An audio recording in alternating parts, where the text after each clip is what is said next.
Hi hello friends, இன்றைக்கி நம்ம easy குக்கிங்கில் என்ன பார்க்க போகிறோம்னா, குக்கரில் வெண்டைக்காய் குழம்பு எப்படி வைக்கிறதுன்னு தான் பார்க்க போகிறோம். வெண்டைக்காய் ஆல்ரெடி நறுக்கி வச்சுட்டேன்.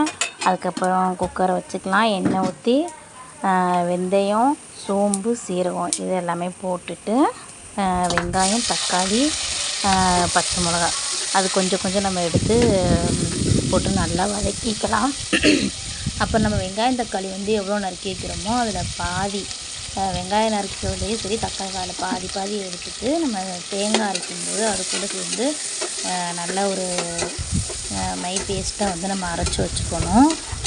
அரைச்சி வச்சுட்டு இதுக்கு நம்ம வெண்டைக்காய் தனியாக வதக்கணும்லாம் அவசியம் கிடையாது. நம்ம குக்கர்லேயே போட்டு வதக்கிக்கலாம். சூப்பராக தான் இருக்கும். நம்ம தனியாக நல்லா வதக்க வேணாம். அப்புறம் வெங்காயம் தக்காளி நல்லா வதங்கினதுக்கப்புறம் வெங்காயம் தக்காளி வதங்கிட்டோன்னா உப்பு அளவாக போட்டுக்கலாம். தேவையான அளவு உப்பும் போட்டுட்டு நல்லா வதங்கினதுக்கப்புறம் நம்ம நறுக்கி வச்சுருக்க வெண்டைக்காயை போட்டுக்கலாம்.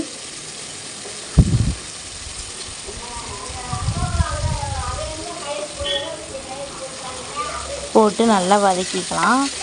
வதக்கிட்டு நம்ம இதே நீங்கள் நார்மலாக சட்டியில் வைக்கணும் அப்படின்னா நீங்கள் வெண்டைக்காய் நல்லா ஃபஸ்ட்டு வதக்கி வச்சுட்டு அதுக்கப்புறம் நீங்கள் இந்த மாதிரி பண்ணணும்.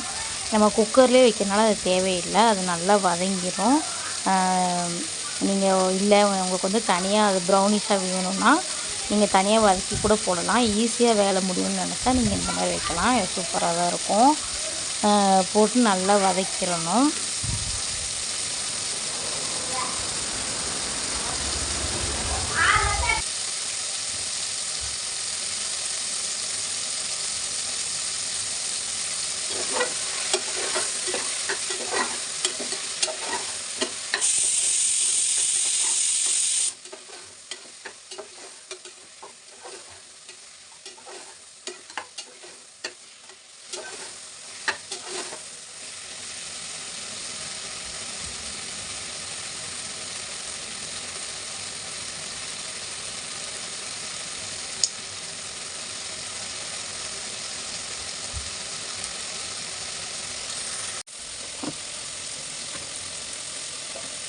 நல்லா வதங்கினதுக்கப்புறம் இதுக்கு வீட்டு மசால் பொடி இருக்குல்ல, அதுவே நான் ஒரு 2 ஸ்பூன் ஃபுல்லாக போட்டேன்.